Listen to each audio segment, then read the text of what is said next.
E diante de tantas perdas, de um momento tão difícil pela qual todos nós passamos, fica aquela pergunta: como lidar com tudo isso? Em especial, como lidar com o luto e seguir adiante? A gente conversa agora com a Patrícia Rigoni, que é psicóloga, especialista em luto. Patrícia, boa noite para você, obrigado pela presença.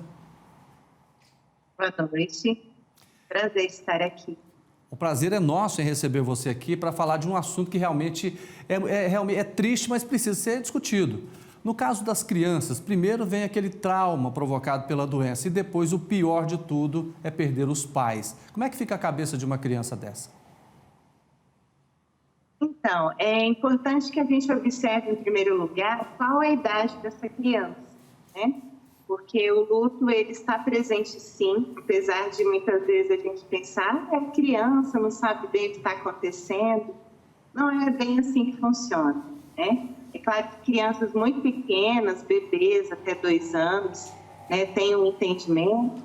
Depois, vamos dizer assim, até os 5 anos é um outro entendimento. Dos 7 aos 12. Então, a gente vai sempre observar qual é a faixa etária, qual é o nível de desenvolvimento que essa criança está. Além disso, observar quem foi que ela perdeu, né? Foi o pai, foi a mãe, como era o nível do vínculo dessa criança dentro dessa família, se existia um grupo de apoio, se existia uma família maior ao entorno que também dava esse apoio ou não, porque vai ser sempre impactante, com certeza. E o que é mais interessante de falar é que, de fato, vão existir até fases desse luto, né? Porque como a criança está crescendo, pode ser que no primeiro momento, por ela ser muito novinha, ela ainda não tenha essa compreensão exata do que seja a morte em si, dessa ausência física e irreversível. Patrícia. E isso vai reverberar daí para frente um pouco. Pois é, nessa situação, que orientação que você dá, por exemplo, porque essa criança vai ser cuidada por outras pessoas, né? O que essas outras pessoas devem fazer com a criança? Elas precisam observar com cuidado, né? A criança, muitas vezes, ela vai apresentar alterações de comportamento, ou ficar muito retraída, ou ficar muito agitada. Mudanças do comportamento podem acontecer, e principalmente na escola, né? Reflete de maneira direta no aprendizado. Então, se existiu essa situação na família, vamos observar com quem que essa criança está, quem está cuidando dela. Ela realmente tem um vínculo, ela já conhecia essa pessoa, já era cuidada por ela ou não.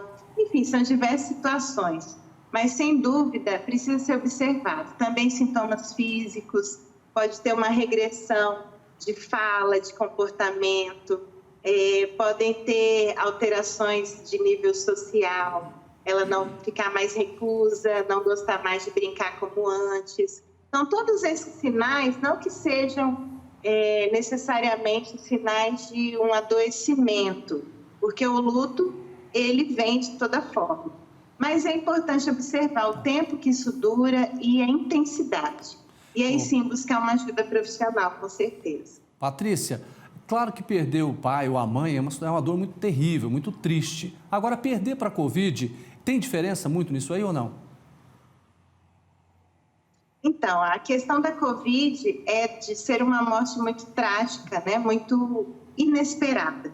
Muitas vezes, quando é uma situação de doença, mas que você tem um tempo aí para elaborar, até mesmo o adoecimento, acaba que interfere. Agora, uma morte imediata, instantânea quase, né? Porque se a gente for colocar, muitas vezes, dentro de uma semana, dentro de poucos dias, a pessoa pode vir a óbito. Então, é uma mudança muito drástica na rotina, né? Em tudo que acontecia, todo aquele mundo que existia, ele não existe mais. Então, esse rompimento brusco, né, pode sim ocasionar uma situação em que pode desencadear um luto complicado, que é o que a gente diz, né? Que é um pouco mais difícil de elaborar, vamos dizer assim, que exige mais cuidado do que se fosse o acompanhamento de um luto, vamos dizer assim, no seu percurso esperado. Patrícia, obrigado. Obrigado, boa noite para você. Eu que agradeço. Boa noite a todos.